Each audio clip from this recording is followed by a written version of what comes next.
Graças a Deus.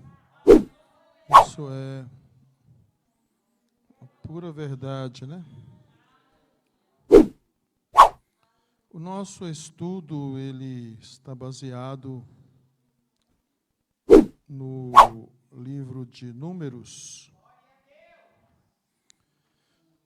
capítulo 13 e 14.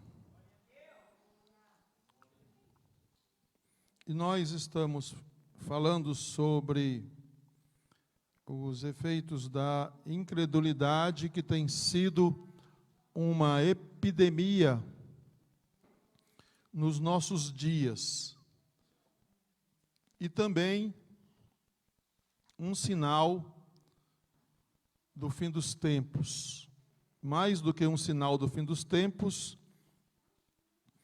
é um sinal da volta de Jesus, que falando aos seus discípulos, perguntou: quando o Filho do Homem voltar, porventura achará fé na terra? E esta pergunta, ela está ecoando aí a cada dia que passa. É verdade que cada dia que passa tem pessoas que estão sendo trazidas de volta para Deus, e muitas pessoas que estavam com Deus estão desistindo por não crerem que a palavra de Deus é verdade. E nós já falamos sobre que a incredulidade contagia o povo e o conduz ao desespero.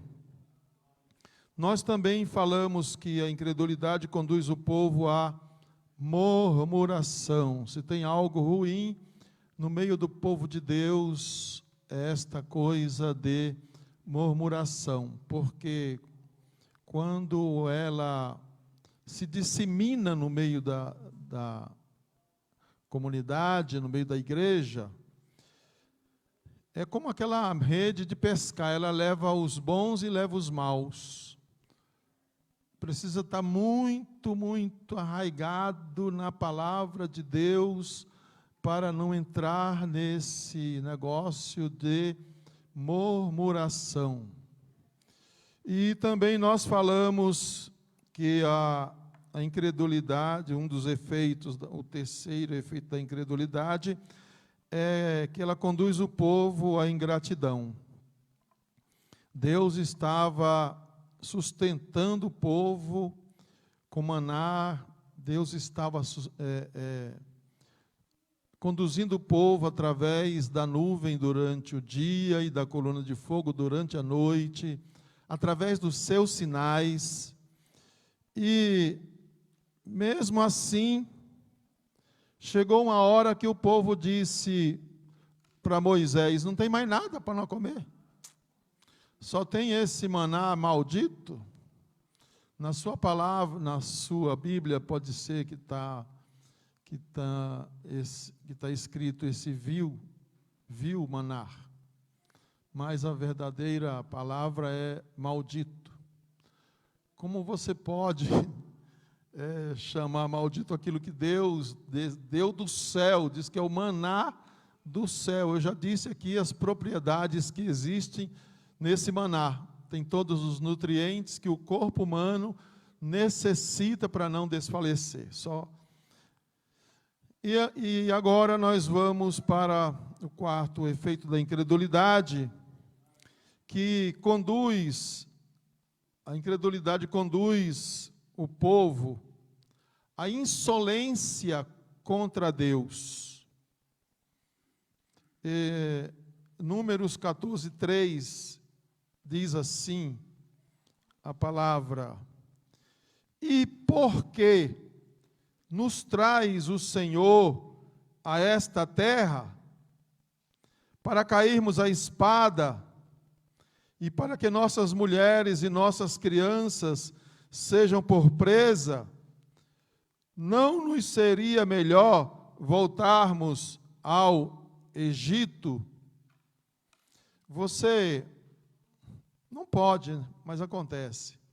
Pode acusar o seu líder, você pode acusar a liderança do seu departamento, você pode acusar o governo, você pode acusar o seu marido, o marido pode acusar a esposa, e uns podem acusar uns aos outros, mas nunca podemos acusar Deus de mal. Tiago diz que Deus não é tentado pelo mal, que Deus está acima do mal. E esta palavra dos israelitas, eles acusaram, eles infamaram a Deus, tudo que não se devia fazer eles fizeram, eles insultaram a Deus, disseram que Deus era o responsável pela crise que eles estavam passando, como se estivesse dizendo: Deus não pode nos levar à terra de Canaã. E eu volto de novo a falar o que eu já disse antes.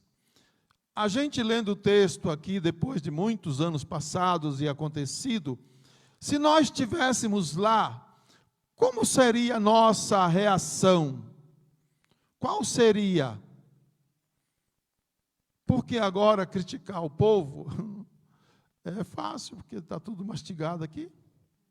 Mas durante a nossa caminhada, será que a gente não está acusando Deus, não está infamando Deus, não está insultando Deus? Porque às vezes nós queremos coisas e não acontece. Porque às vezes nós passamos por crise que nós julgamos que não deveríamos passar. Como é que Deus pode ser glorificado na vida do seu filho, da sua filha? Como é que Deus pode ser glorificado na vida do seu povo, se não for através das crises? Mas a gente vai viver sempre em crise, isso não é problema meu, eu não sei responder essa pergunta. Não é problema meu esse negócio de viver em crise. Eu sei de uma coisa, de vez em quando, Deus dá um refrescozinho para a gente, porque se não der, a gente não aguenta. Esses dias eu disse, não sei para quem, se Jesus demorar mais 10 anos a vir, vai salvar pouca gente, pouquinho. Se ele demorar 15 anos, como estão imaginando, aí Jesus dos crentes. Não sei nem se vai ter igreja. Na igreja vai ter, né? Mas com aquelas liberalidades que vocês já sabem. Eu não sei nem se vai ter Bíblia para a gente ler, para crer, se Jesus demorar todo esse tempo. Eu não sei. E por vezes, através das nossas ações, nós dizemos que Deus é o responsável pelas crises. Por que Deus permitiu isso? Porque foi comigo, porque você é um escolhido de Deus para mostrar às pessoas o poder que Ele tem de livrar você do mal, da crise, e te colocar numa exaltação.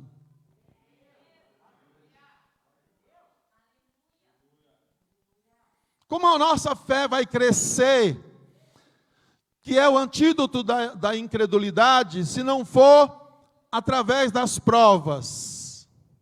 Não tem outro caminho. A sua fé, a nossa fé não cresce somente lendo a palavra, embora ela diga que a fé vem pelo ouvir e ouvir a palavra de Deus. Mas você acreditar que Deus é o que é, que Deus diz o que diz, que Deus faz o que Ele faz, se não for através das situações incontroláveis da vida. E você não pode controlar, eu não posso controlar, ninguém pode controlar as situações que se passam na vida, não há como controlar. É como essa coisa como estão se descobrindo agora já faz um tempo, uns 5 anos, de uns 5 anos para cá, muitas pessoas não querem passar pela aflição de terem um câncer de mama. Muitas mulheres não querem passar pela dificuldade de ter um câncer de útero. Muitos homens não querem passar pelo problema de ter um câncer de fígado, ou de próstata, ou de outras coisas. Já existe um exame que custa muito dinheiro, só para quem tem dinheiro, que se faz um exame com os geneticistas, e ele faz um exame do seu DNA. E nesse exame, o médico, o pessoal que faz o exame, depois que sai os resultados, ele vai te dizer, olha, fulano de tal, você, agora não, mas daqui a uns anos você vai desenvolver uma diabetes. Não há o que fazer, você vai desenvolver uma diabetes. Você vai desenvolver um câncer de mama. Você vai desenvolver um câncer de útero. Você vai desenvolver um câncer de próstata. Você pode comer toda a tomate da feira, vai acontecer. E diz que é bom para a próstata, né? Tomate. Não tem o que fazer. Você sabia disso, não? E com isso, algumas celebridades, de posse dessas informações, algumas tiraram os seios, outras retiraram o útero, e aquilo que pode ser retirado para não ter, eles estão fazendo isso. Mas nós temos que confiar em Deus. Eu e você temos que confiar em Deus. Se você tiver dinheiro para fazer esse exame, você doe para a obra missionária. Tá certo, já? Você doe para a obra missionária. É o melhor investimento que você faz, é a melhor prevenção que você faz. Então tem coisas que não há como evitar. Só não podemos ser insolentes contra Deus. Só não podemos dar uma da mulher de Jó. Amaldiçoa esse Deus. Ela desprezou Deus. Esse Deus, essa palavra, ela é uma palavra de desprezo. Esse Deus e morre. Mas a nossa posição é: recebemos o bem de Deus e não recebemos o mal, apesar que Deus não é tentado pelo mal.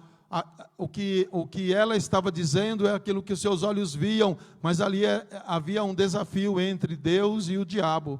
Mas Deus estava no controle, porque Deus disse: faz o que você tem que fazer, mas a vida dele é minha, a vida dele é minha, a vida dele é minha, a vida dele é minha. E um homem que é rico, ele ficou pobre de Mazé. 60 dias durou a sua prova, 60 dias. Em 60 dias ele perdeu tudo, e em 60 dias Deus multiplicou.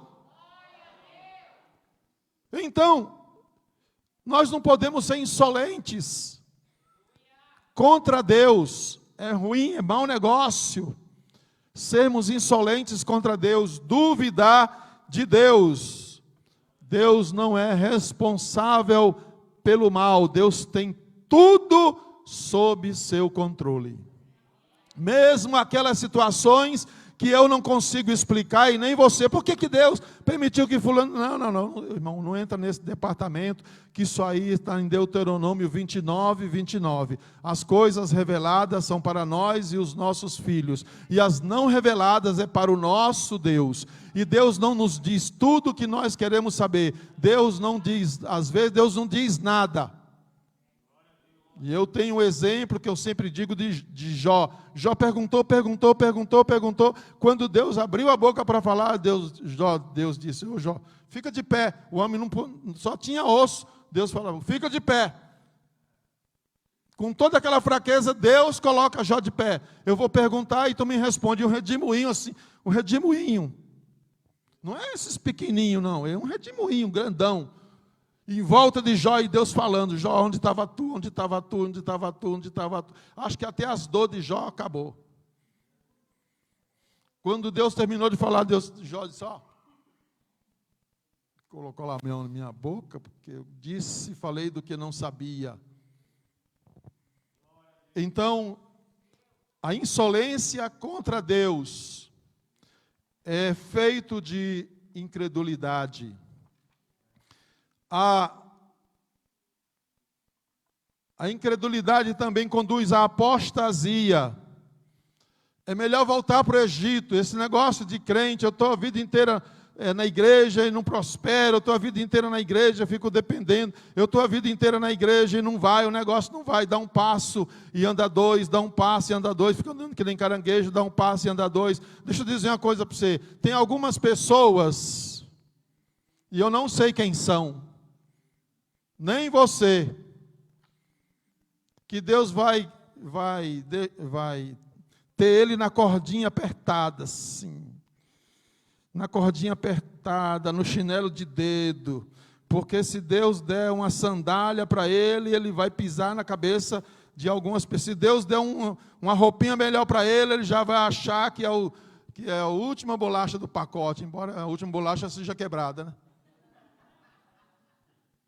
Então Deus mantém ele na cordinha assim, ó, no controle, porque se sair daquilo lá, e aí eu e você não entendem, porque fulano, irmão, não entra nesse departamento. Seria tão bom se cada um cuidasse da sua vida.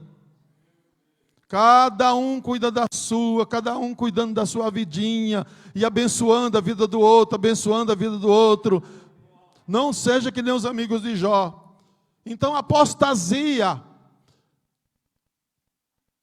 é algo que foi um sinal dado por Jesus para os últimos dias. Eu nunca avalio um crente, nunca avalio um obreiro, nunca avalio ninguém que está na igreja, que a gente considera salvo, pelo sapateado que ele faz, pela voz boa que ele tem, pelo talento que ele tem, por ele pregar bem, por ele dirigir bem, por ele liderar bem. Eu nunca avalio ninguém por isso. Porque antes de sermos qualquer coisa, nós somos salvos, lavados, remidos, purificados, santificados no sangue do Cordeiro.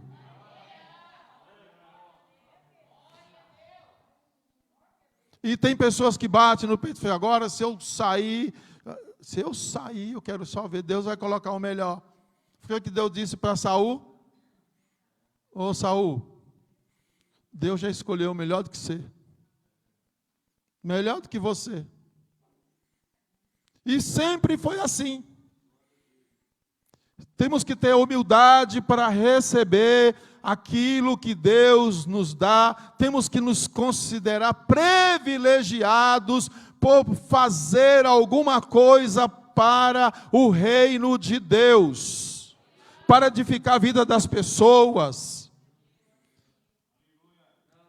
Não há nada que entristece mais o coração de Deus do que ver seu povo arrependido de ter se arrependido.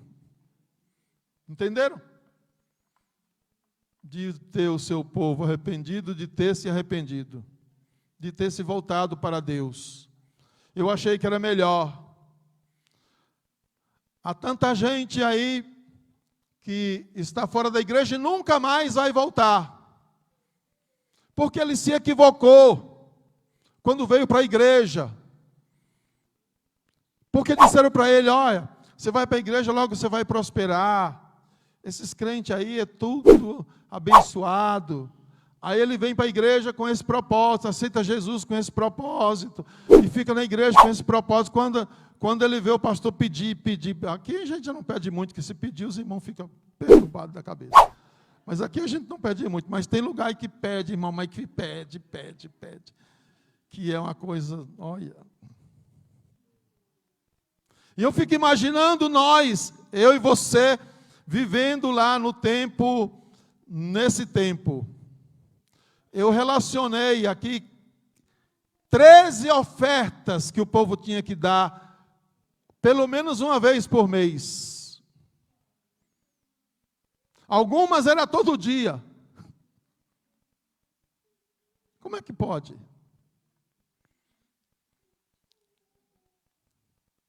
Deus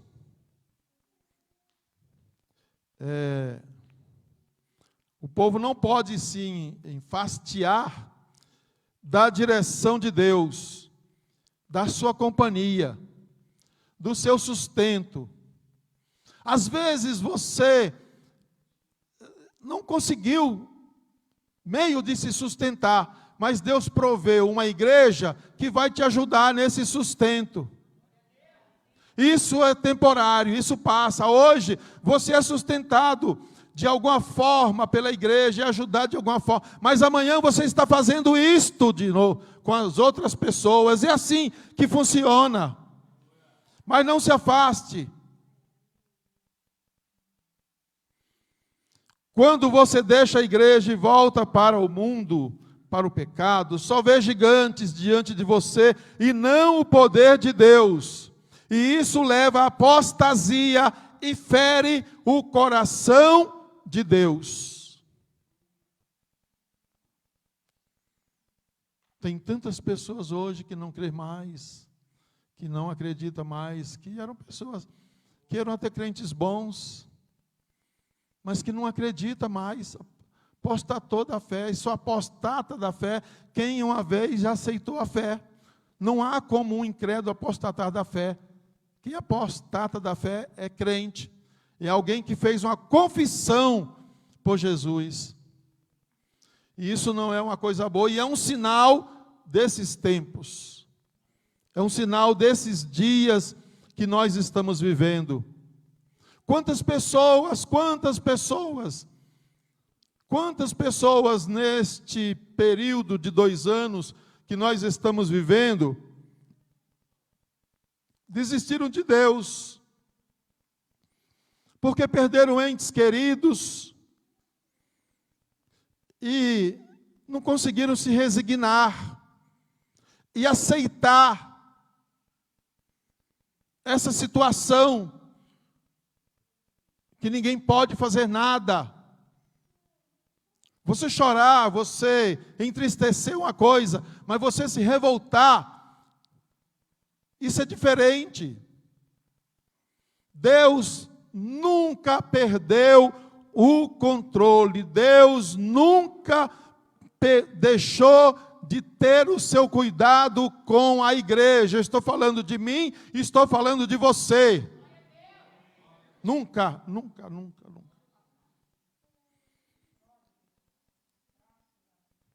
Apostasia, cuidado com ela.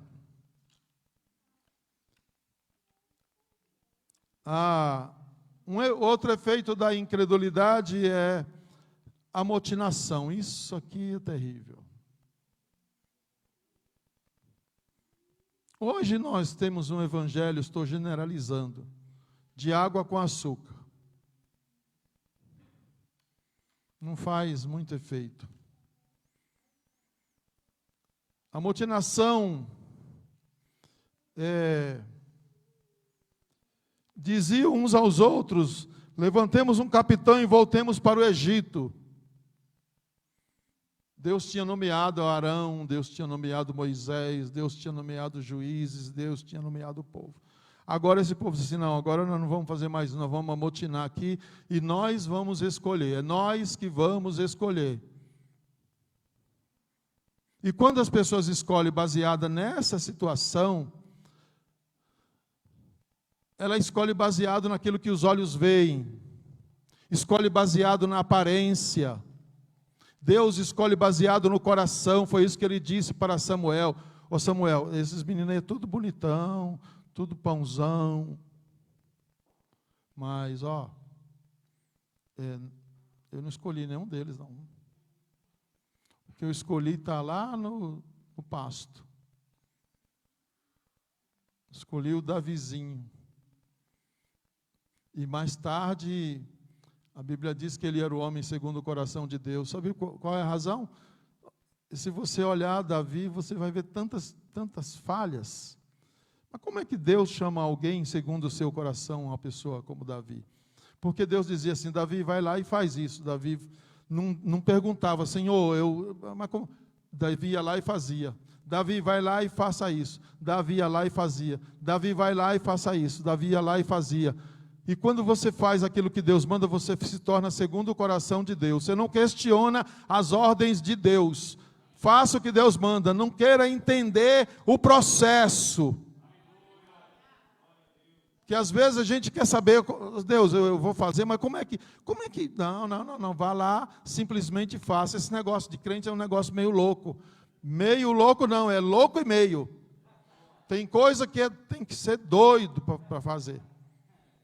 A gente fica muito certinho. Então eles disseram assim, nós vamos escolher os líderes, nós vamos escolher. Queriam outros líderes que os guiassem de volta ao Egito. Rebelaram-se contra Deus, não queriam mais seguir o comando de Moisés. Houve uma insurreição, houve um motim, uma conspiração, um reboliço, uma agitação, uma fermentação no meio do povo. Deus disse para Moisés, Moisés, afasta, você e Arão, afasta aí que eu vou dar meu jeito agora. Eu vou destruir esse povo aqui. Moisés, pelo amor de Deus, não faça isso. Eu vou destruir Moisés, eu vou destruir. Aí, Deus não destrói, parece que Deus ouviu Moisés. Deus falou assim, Moisés, eu não vou destruir agora, mas eles vão morrer tudo no meio do caminho. Porque seria demais para Moisés, se Deus os matasse ali. E até numa dessas situações, na revolta de Nadab e Abiú, não teve outro jeito. A terra abriu, a terra literalmente abriu, e onde estavam as tribos de Nadab e Abiú, as famílias, pai, mãe, filho, jumento, galinha, camelo, ouro, prata, a terra abriu e engoliu todos eles.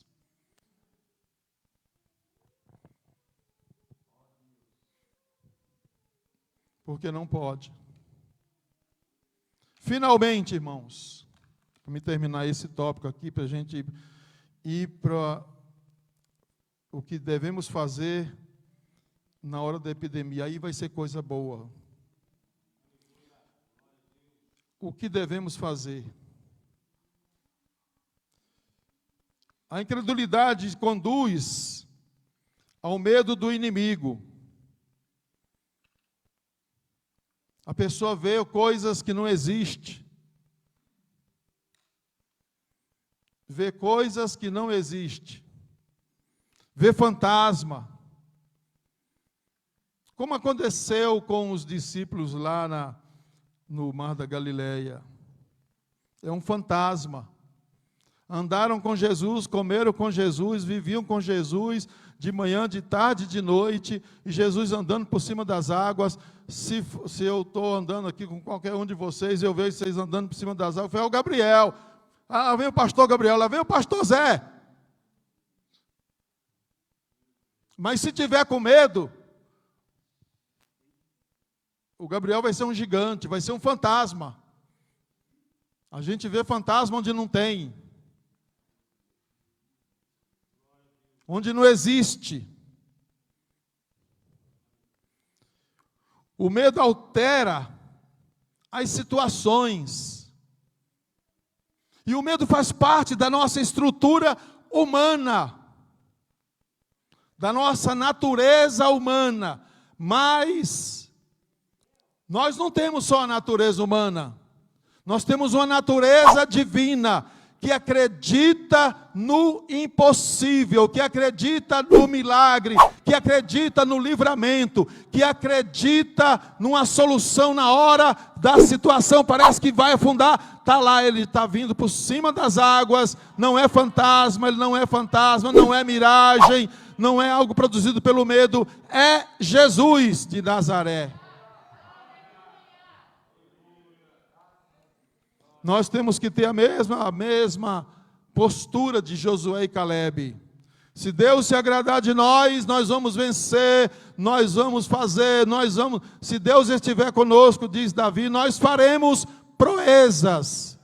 Deus estiver conosco, nós faremos proeza. Nunca aceite essa negatividade em relação à sua vida, as suas coisas, a sua casa, nada da igreja com Deus, é sempre positivo, porque Deus tem uma solução. Uma solução. Mas o terceiro tópico do nosso estudo é o que fazer na hora da epidemia da incredulidade. E eu vou só citar os tópicos para ver, para os irmãos se animar e vir semana que vem. O quebrantamento diante de Deus, firmar-se naquilo que Deus diz, mostrar ao povo como vencer gigantes, orar intercessoriamente. É sobre esses subtemas que nós iremos falar na semana que vem, se Deus nos permitir. Amém, irmão? Você pode receber esta palavra?